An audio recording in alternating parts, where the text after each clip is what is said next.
Bismillahirrahmanirrahim. Assalamualaikum warahmatullahi wabarakatuh. Innal hamdalillah nahmaduhu wa nasta'inuhu wa nastaghfiruh wa na'udzu billahi min syururi anfusina wa min sayyiati a'malina may yahdihillahu fala mudilla lahu wa may yudlil fala hadiya lahu. Asyhadu an la ilaha illallah wahdahu la syarika lahu wa asyhadu anna Muhammadan 'abduhu wa rasuluhu salawatullahi wa salamuhu alaihi thumma amma ba'du. Ayyuhal ikhwah rahimani wa iyyakum jami'an walhamdulillah. Kembali kita lanjutkan pembacaan daripada syarah kitab Tauhid alladhi huwa haqqullahi 'alal 'abid yang ditulis oleh Syekh Muhammad Ibnu Abdul Wahhab rahimahullahu taala, di mana rujukannya kita ambil salah satunya daripada kitab Al-Qaulul Mufid yang ditulis oleh Syekh Al-Utsaimin rahimahullahu taala. Naam. Kita lanjut pada ayat yang berikutnya, masih pada bab yang pertama. Wa qauluh, dan firman Allah Subhanahu wa taala, kata beliau Syekh Muhammad Ibn Abdul Wahhab menyebutkan firman Allah Subhanahu wa taala berikutnya, wa qadha rabbuka alla ta'budu illa iyyahu wa bil walidaini ihsana. Al-Isra ayat ke-23. Wa qadha, dan Allah Subhanahu wa taala telah qadha. Qadha artinya adalah menentukan. Dan yang dimaksud di sini adalah ay hakama, memutuskan, au amara, atau memerintahkan, wa ausa, dan mewasiatkan. Wa qadha rabbuka alla ta'budu illa iyyah. Dan Allah Subhanahu wa taala telah memerintahkan, telah mewasiatkan, telah melazimkan kepada kalian alla ta'budu illa iyyah, janganlah kalian beribadah melainkan hanya kepada Allah Subhanahu wa taala. Wa bil walidaini ihsana, dan kepada kedua orang tua kalian maka hendaklah kalian berbuat baik. Imma yablughanna 'indakal kibara ahaduhuma, ketika salah seorang di antara kedua orang tua kalian atau salah satunya mencapai usia lanjut, fala taqul lahuma uff, janganlah kalian sebutkan kalimat uff. Wala tanharhuma, dan jangan kalian bentak keduanya. Wa qul lahuma qawlan karima, dan ucapkanlah kepada keduanya perkataan yang mulia. Di sini Syekh Al-Utsaimin rahimahullahu taala menyebutkan wa qadha rabbuk, dan Allah taala telah menentukan. Dan qadha yang dimaksud di sini adalah qada'un syar'iyyun, qadha dari sudut syariat. Sebab qadha, ketentuan Allah Subhanahu wa taala itu ada dua, yang qasimu ila qismain. Bagian yang pertama adalah qada'un kauni, ketentuan Allah Subhanahu wa taala yang bersifat kauni. Sebagaimana contohnya disebutkan oleh beliau, wa qadayna ila bani Israil fil kitabi la tufsidunna fil ardi marratain. Kami telah menentukan keputusan atas Bani Israel di dalam Alkitab, mereka pasti akan berbuat kerusakan sebanyak 2 kali.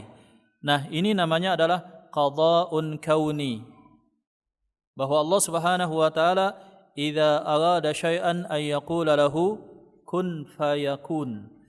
Allah taala ketika menginginkan terjadinya sesuatu, kemudian berfirman kun, maka akan terjadi. Nah, qada'un kauniyun ini pasti terjadi, ketentuan Allah Subhanahu wa taala. Naam. Baik yang berhubungan dengan apa yang Allah taala cintai maupun apa yang Allah Subhanahu wa taala murkai.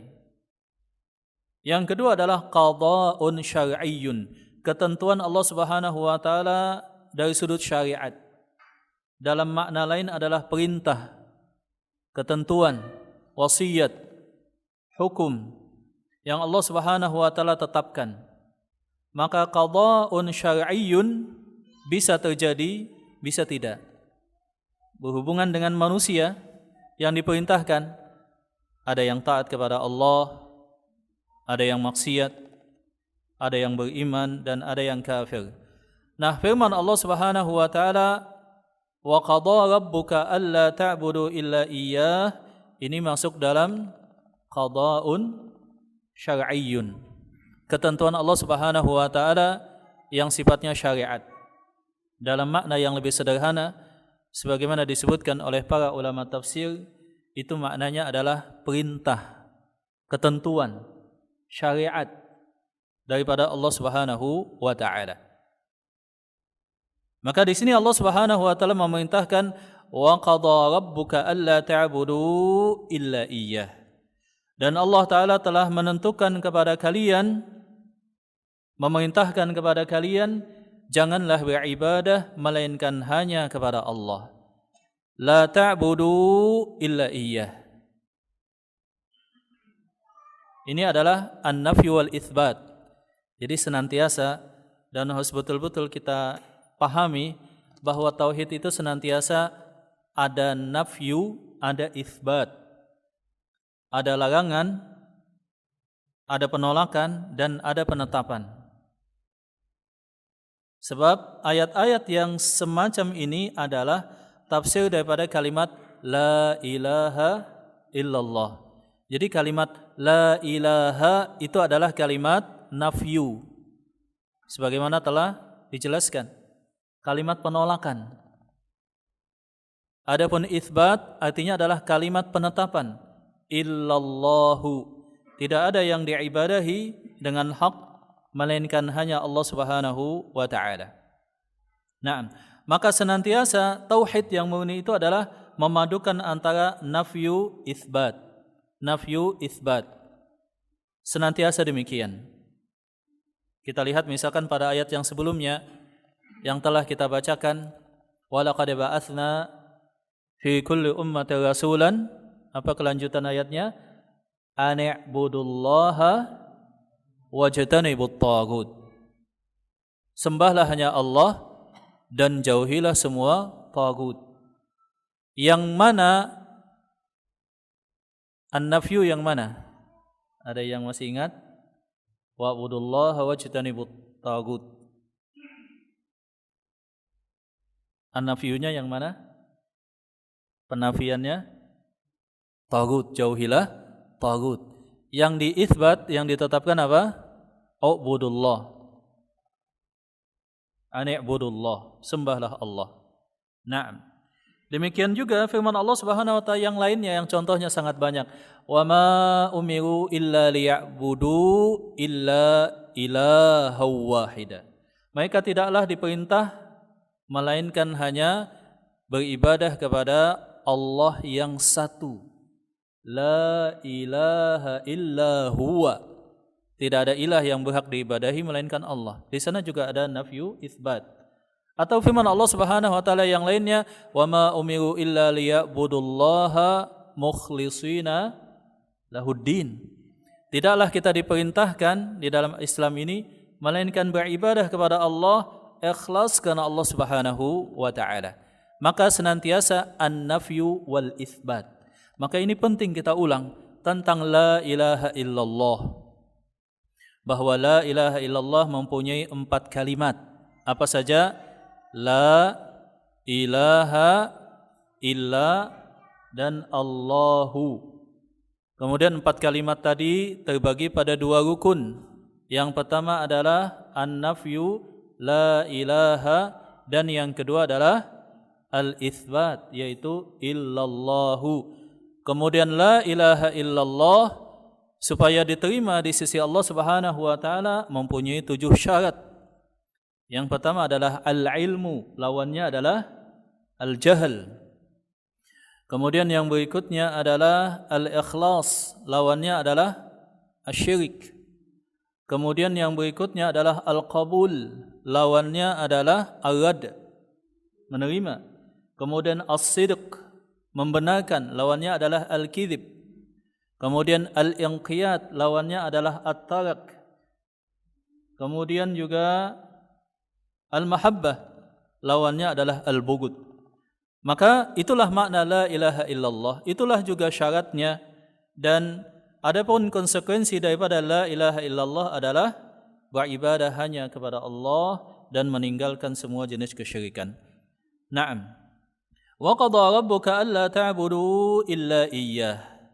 Dan Allah Ta'ala telah menetapkan, memerintahkan kepada kalian, janganlah kalian beribadah melainkan hanya kepada Allah Subhanahu wa Ta'ala. Karena itulah Rasulullah SAW menghabiskan usia beliau dalam dakwah tauhid. Beliau berdakwah selama di Mekah selama kurang lebih 13 tahun. Kemudian juga di Madinah selama kurang lebih 10 tahun. Beliau menjaga jinabat tauhid, beliau menjaga tauhid. Naam. Maka salah satu sumber daripada kesyirikan yang patut diwaspadai adalah al-ghulu bis-shalihin. Gulu kepada orang soleh, terutama yang telah wafat, yang telah meninggal. Makanya banyaknya kuburan-kuburan yang dikeramatkan. La'natullahi 'alal yahud wan nasara. Laknat Allah atas Yahudi dan Nasrani. Ittakhadhu qubur anbiya'ihim masajida. Mereka menjadikan kuburan-kuburan para nabi mereka sebagai tempat untuk sujud kepada Allah. Ma na'buduhum illa liyuqarribuna ila Allahi zulfa. Mereka mengambil roh-roh orang soleh tadi sebagai perantara mereka kepada Allah Subhanahu wa Ta'ala. Yang jikalau mereka lakukan itu terhadap kubur Rasulullah, atau seandainya Rasulullah SAW melihat apa yang mereka lakukan, maka pasti Rasulullah SAW akan mengingkarinya, bahkan akan menghalalkan darahnya, bahkan tidak menganggap dia sebagai seorang muslim. Ketika seseorang beribadah dan meminta kepada orang yang telah wafat. Nah, maka inilah kesyirikan yang banyak terjadi di tengah kaum muslimin, yakni meminta kepada selain Allah Subhanahu wa Ta'ala, terutama kepada kuburan-kuburan yang dikeramatkan. Jikalau kita lihat, maka penisbatan kepada seseorang yang dianggap wali itu pun tidak betul. Nah, yang pertama, apakah betul yang dimakamkan itu adalah wali ataukah bukan? Sebab tidak ada yang tahu siapa wali Allah, siapa musuh Allah. Jangan sampai seseorang dianggap wali padahal dia musuh Allah Subhanahu wa Ta'ala. Nah, sebab wali mengumpulkan dua syarat. Yang pertama, al-iman, yang tidak bercampur dengan kesyirikan.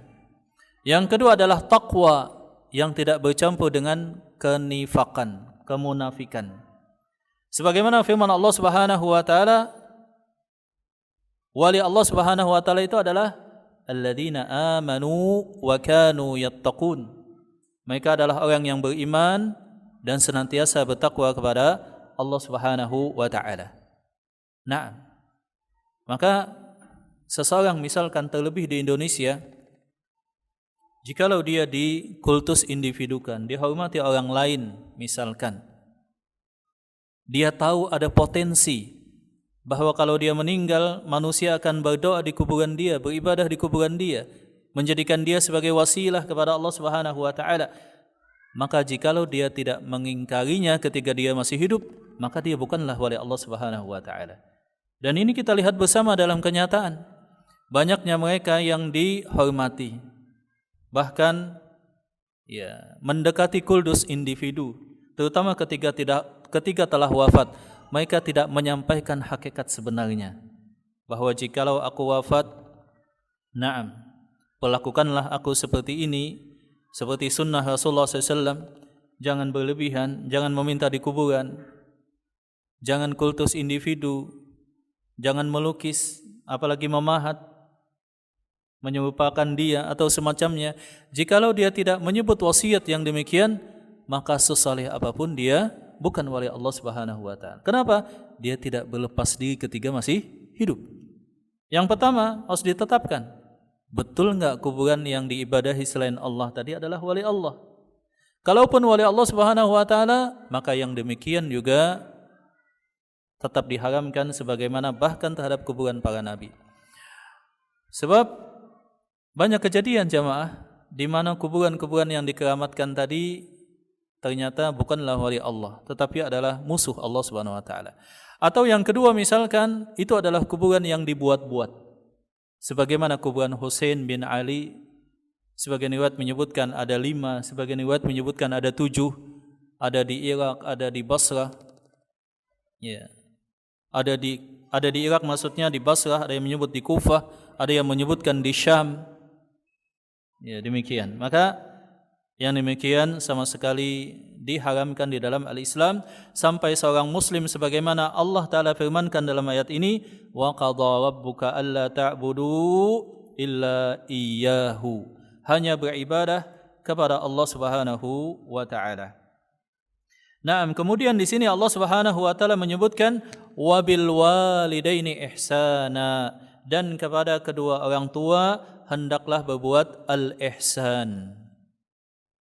Hendaklah berbuat al-ihsan.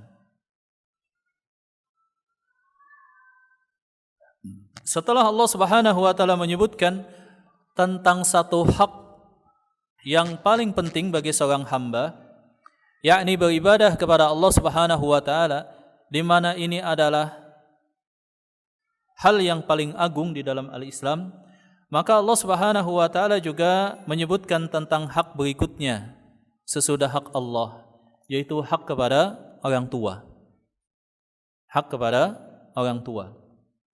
Mungkin ada yang bertanya, lalu di mana hak Rasulullah SAW?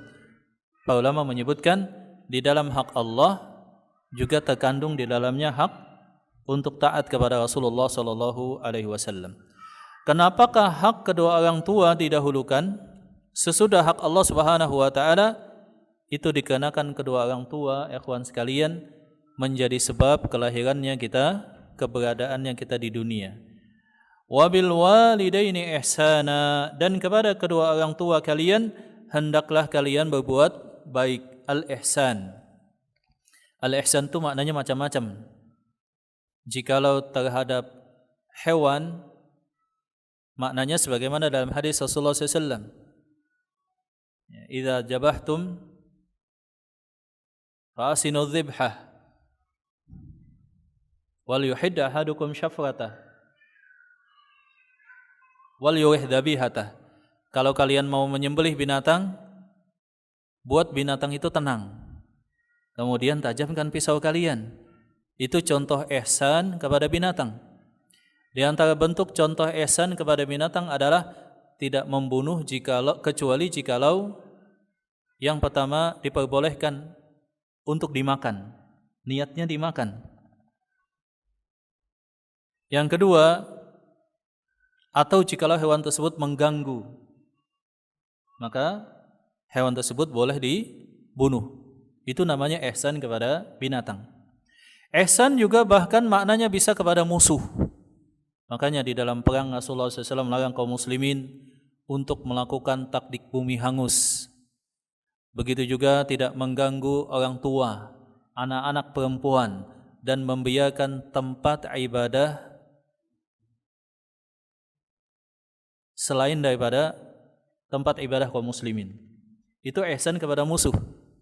Tidak juga melakukan cincang misalkan, atau hal-hal yang semacamnya, dan itu tidak diperbolehkan dalam Islam.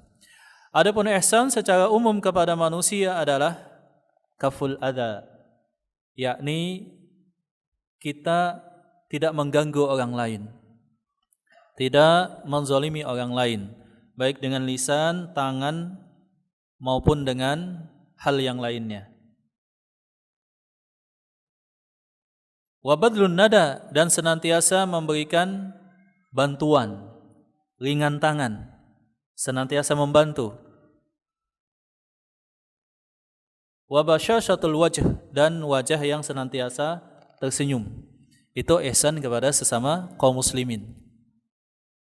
Nah, ihsan kepada Allah beda lagi hadisnya. Sebagaimana disabdakan oleh Rasulullah SAW dalam hadis Jibril Ketika Jibril ditanya oleh Rasulullah SAW, apakah itu ihsan? Apa jawaban Jibril? Anta budallaha ka'annaka tarahu fa illam takun tarahu fa innahu yarak. Engkau beribadah kepada Allah seakan-akan melihat Allah. Dan kalau Allah Ta'ala tidak melihat engkau, maka pasti Allah dan jikalau engkau tidak bisa seakan-akan melihat Allah, maka pasti Allah melihat engkau. Ini ihsan dalam ibadah. Nah, bagaimana ihsan dengan orang tua? Wabil walidaini ihsana, dan kepada kedua orang tua maka berlakulah ihsan. Di sini ihsan datang dengan kalimat majhul. Ihsan itu menyatakan umum. Maksudnya adalah apapun yang kalian bisa lakukan dalam bentuk apapun, semaksimal yang kalian bisa, maka berbuat baiklah kepada orang tua.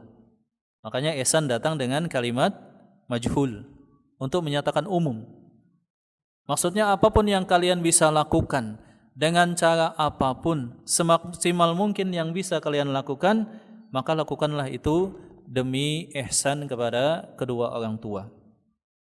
Adapun al-walid, orang tua, ibu al-walidah atau al-walidain, ibu dan bapak, ini maksudnya adalah ibu dan bapak kandung kita. Ibu dan bapak kandung kita. Itu yang lebih utama. Kemudian di atasnya lagi kakek dan nenek. Kemudian ke atasnya dan ke atasnya. Tetapi yang paling utama adalah ibu dan bapak. Ibu dan bapak. Wabil walidaini ihsana, dan kepada kedua orang tua kalian hendaklah kalian berbuat baik. Hendaklah kalian berbuat baik. Maka di dalam kitab Al-Adabul Mufrad yang ditulis oleh Al-Imam Al-Bukhari, di sana disebutkan hadis-hadis tentang berbuat baik kepada orang tua. Hadis yang pertama itu, man ahaqqun nasi bihusni sahabati ya Rasulullah. Siapakah manusia yang paling berhak untuk aku berbuat baik? Maka kata Rasulullah SAW, ummuk, ibu engkau, ibu engkau, ibu engkau, kemudian adalah bapak engkau. Seorang sahabat yang bernama Jahimah suatu saat izin kepada Rasulullah SAW, ya Rasulullah, aku izin untuk berjihad di jalan Allah Subhanahu wa taala. Bayangkan, berjihad, bukan bekerja, bukan berdagang. Aku ingin pergi berjihad ke satu tempat. Maka kata Rasulullah SAW, beliau berkata, ahayyun ummuk, wa fi riwayatin ahayyun abawak, apakah ibu engkau masih hidup? Apakah kedua orang tua engkau hidup? Naam ya Rasulullah. Kata Rasulullah SAW, pulanglah, berjihadlah di rumah engkau, berbaktilah kepada kedua orang tua engkau. Maka itu adalah jihad. Nah, maka ada banyak ayat di dalam Al-Quran yang menegaskan tentang pentingnya berbuat baik kepada kedua orang tua. Dan ini digandeng biasanya hak Allah dengan hak orang tua. Ridallah fi ridal walidain wa sukhtullah fi sukhtil walidain. Keridaan Allah terletak pada keridaan kedua orang tua, dan kemurkaan Allah terletak pada kemurkaan kedua orang tua. Ini luar biasa. Jadi ihsana, apapun yang bisa membuat orang tua kita senang, dengan cara apapun itu. Dengan cara apapun itu. Naam. Imma yablughanna 'indakal kibara ahaduhuma. Dan ketika salah seorang atau keduanya mencapai usia lanjut. Ya, manusia dalam kehidupan ini kan ada fase-fase kehidupan. Usia. Fase anak kecil, ya katakanlah masa tufulah, masa anak kecil, ya katakanlah usia 1 sampai 12 tahun. Kemudian 13 tahun, ya sampai berikutnya, atau 15 tahun sampai ke usia 40 tahun, maka dia disebut dengan syab. 12 sampai katakanlah 17 tahun disebut dengan fata. Kemudian selanjutnya 17 sampai 40-an disebut dengan syab. Fata itu remaja. Kemudian pemuda, katakanlah 17 sampai 40 tahun. Ya. Di sini pemuda semua, ya kan? 40 tahun berarti masih pemuda. Nah, 40 tahun sampai usia 60-an disebut dengan rajul. Ya. Disebut dengan laki-laki dewasa. Kemudian setelah itu syekh, orang yang telah lanjut usia. Orang yang telah lanjut usia. Imma yablughanna 'indakal kibara ahaduhuma aw kilahuma fala taqul lahumu uffin. Dan jikalau keduanya atau salah satunya mencapai usia al-kibar, usia lanjut, lebih daripada usia 60 tahun itu sudah lanjut. Fala taqul lahumu uffin, maka janganlah kalian ucapkan kepada keduanya kalimat uff. Wala tanharhuma, dan janganlah kalian bentak keduanya. Wa qul lahuma qawlan karima. Kalimat kata para ulama adalah kalimat yang pendek. Seseorang ingin ngomong yang gak enak, kemudian dia tahan, dan muncul kalimat yang lebih enak tapi tetap gak enak. Apa bahasanya itu ya? Seseorang kesel pengen ngomong blak-blakan tapi gak jadi, ditahan. Muncullah kalimat lain yang lebih halus. Ya, kalimat biasanya kalau diterjemahkan atau ci atau atau apapun itu kata para ulama. Kalimat yang menunjukkan at-tadajjur. Kalimat yang menunjukkan adanya kekesalan di dalam hati. Ya, pokoknya ngomong sedikit, singkat, tapi kalimatnya itu enggak enak. Ketahuan bahwa ini lagi kesel. Nah, itu makna daripada kalimat uff. Wala tanharhuma, dan jangan kalian bentak keduanya. Maksudnya kata para ulama adalah ketika orang tua kalian berada pada 3 kondisi. Yang pertama pikun. Yang kedua sakit. Yang ketiga sedang BAB atau BAK. Nah, itu kan luar biasa, butuh kesabaran yang sangat luar biasa. Ketika orang tua misalkan sehat, kita berbakti itu masih gampang. Tapi kalau orang tua, bayangkan orang tua kita pikun atau orang tua kita sakit stadium lanjut,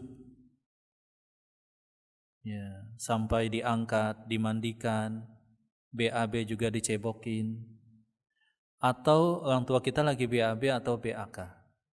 Maka kita fala tanharhuma, jangan kalian bentak keduanya.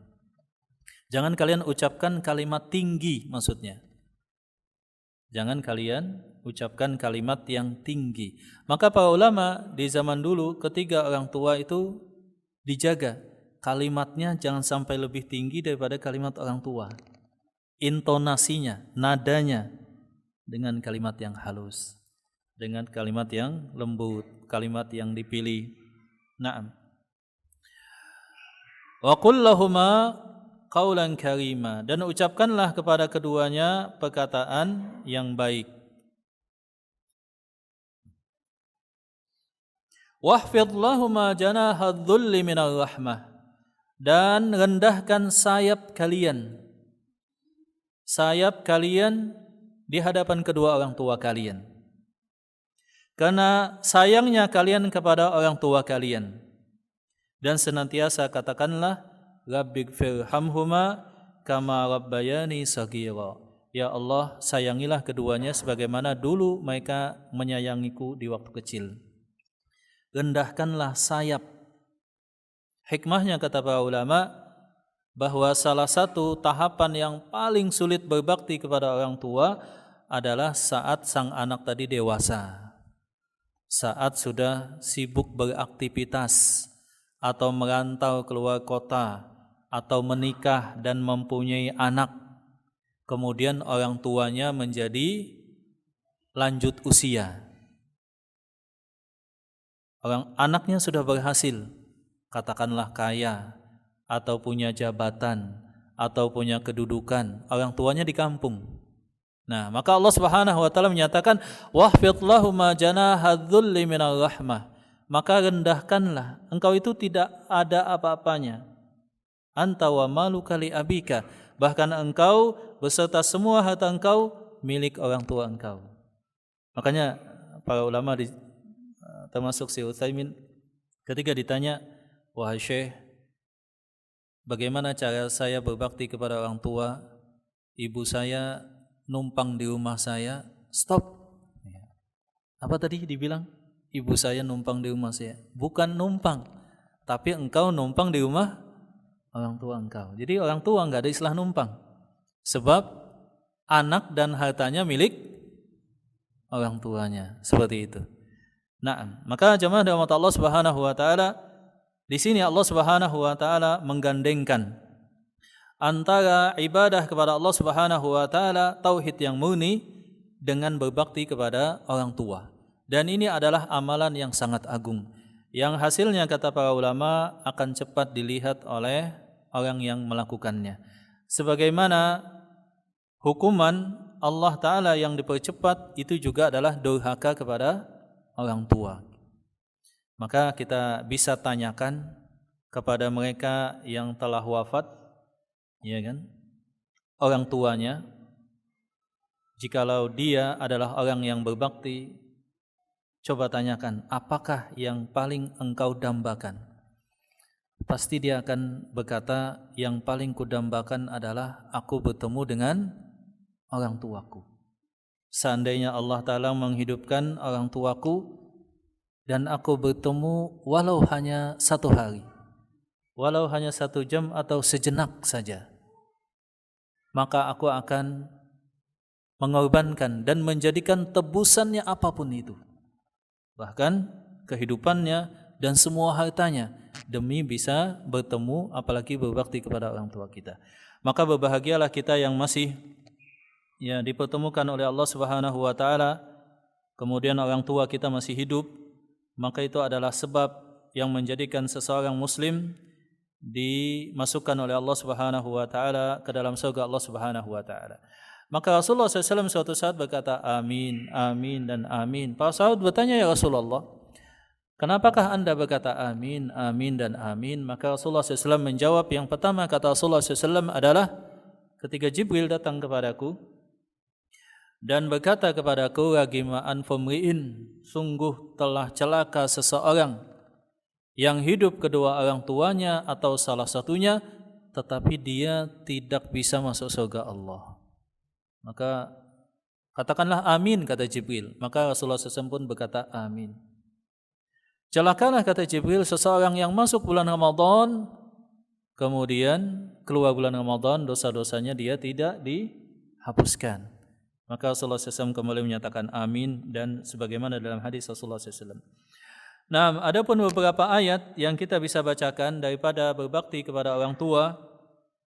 Allah Subhanahu wa taala berfirman,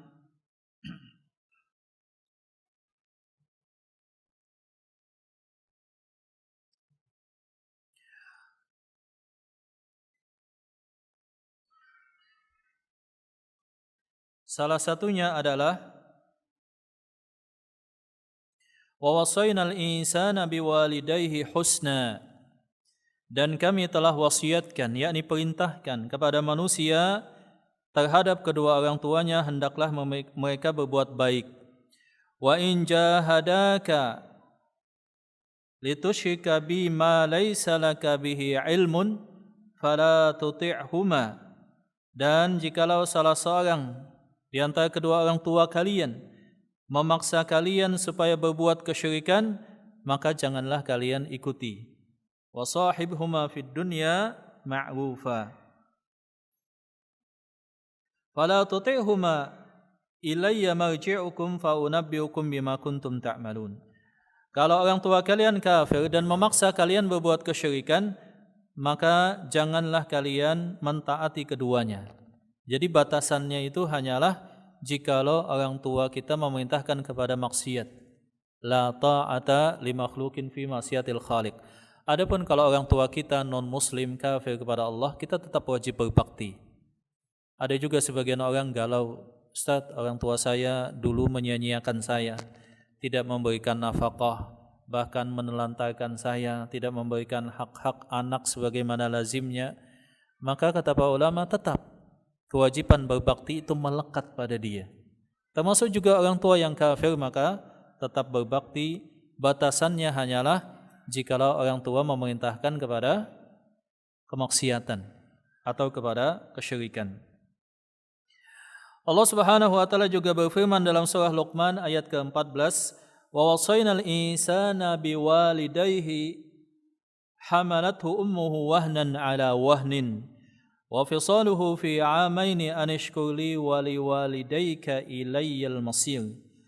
Dan kami telah perintahkan kepada manusia untuk berbuat baik kepada orang tuanya. Sungguh ibunya telah hamil dengan kondisi payah di atas kepayahan selama 9 bulan dan kemudian menyusuinya selama 2 tahun, maka bersyukurlah kepadaku dan juga kepada orang tua kalian. Maka di dalam ayat tadi Allah Subhanahu wa taala berfirman, wa qul rabbirhamhuma, maka kita doakan orang tua kita kama seperti keduanya dulu menyayangi aku waktu kecil. Maka Allah Ta'ala menjelaskan orang tua kita, supaya kita semangat berbakti pada orang tua, kita ingat-ingat masa lalu kita. Bagaimana saat kita kecil, orang tua senantiasa begadang menjaga kita, kemudian menyuapi kita, menyusui kita, kemudian membersihkan, memandikan, dan itu dalam jangka waktu yang lama setelah hamil dan menyusui. Nah, ketika mengingat itu, maka kita akan termotivasi. Kita bacakan doa Rabbighfirli wa liwalidayya warhamhuma kama rabbayani shaghira. Kemudian kita kenang masa lalu tersebut. Naam. Maka berbakti kepada orang tua, kata para ulama, yang pertama adalah al-ihsan ilaihima, berbuat baik kepada keduanya. Kemudian yang kedua, jikalau meninggal, maka mendoakan keduanya. Ya, ketika hidup, ketika meninggal, mendoakan keduanya.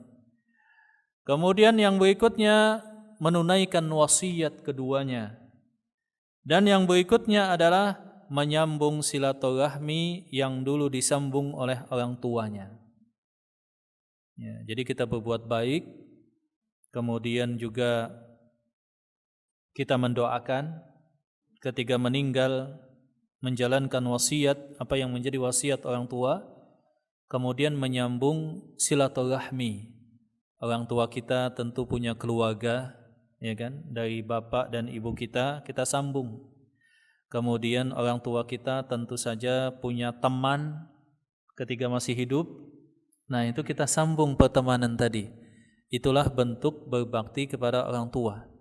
Jikalau mempunyai kelebihan, maka juga dimotivasi untuk berinfak dengan niat untuk orang tua. Sebagaimana hadis tentang seseorang yang berkata kepada Rasulullah SAW, "Ya Rasulullah, bolehkah aku menggalikan sumur dan aku jariyahkan, infakkan di jalan Allah?" Kata Rasulullah SAW, "Silahkan." Sebab itu menjadi sedekah jariyah. Atau juga menghajikan. Ya, ini juga di antara bentuk berbakti kepada orang tua. Wallahu ta'ala a'lam bishawab. Naam. Demikian jemaah dirahmati Allah Subhanahu wa taala, sekilas daripada firman Allah Subhanahu wa taala Al-Isra di dalam kitab tauhid yang tadi kita jelaskan, wa qadha rabbuka alla ta'budu illa iyyahu wa bil walidaini ihsana, sampai kepada akhir ayat wallahu ta'ala a'lam bis-shawab. Sampai di sini mungkin ada pertanyaan, dipersilakan.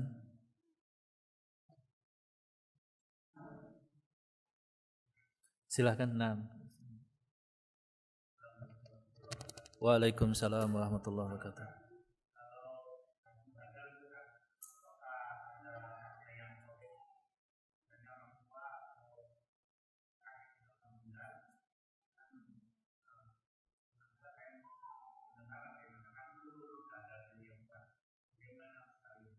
Iya.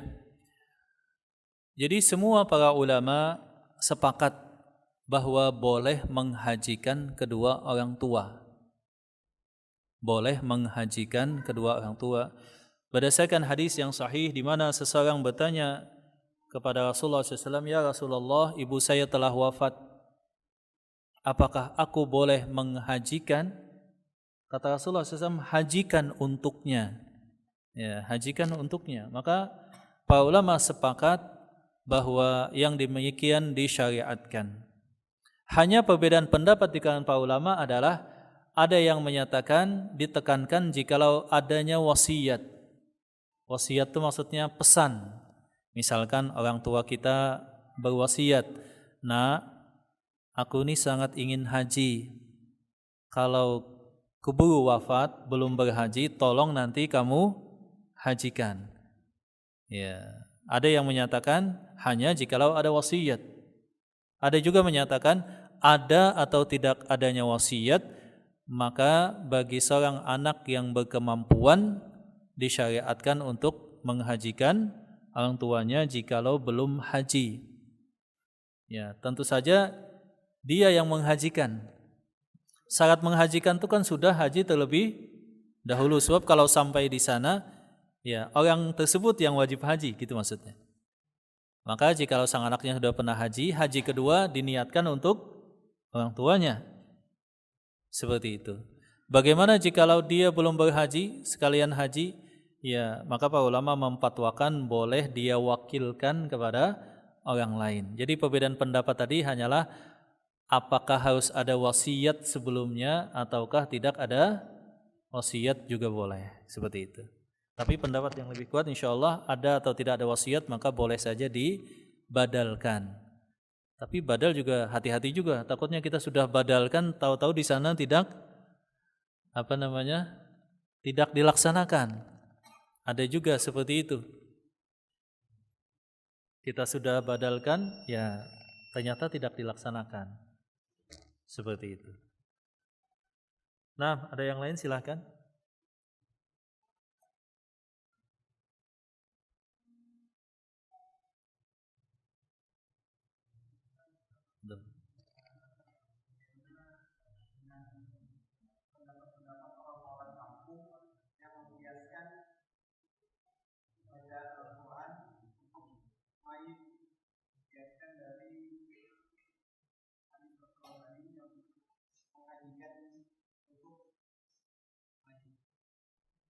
Naam.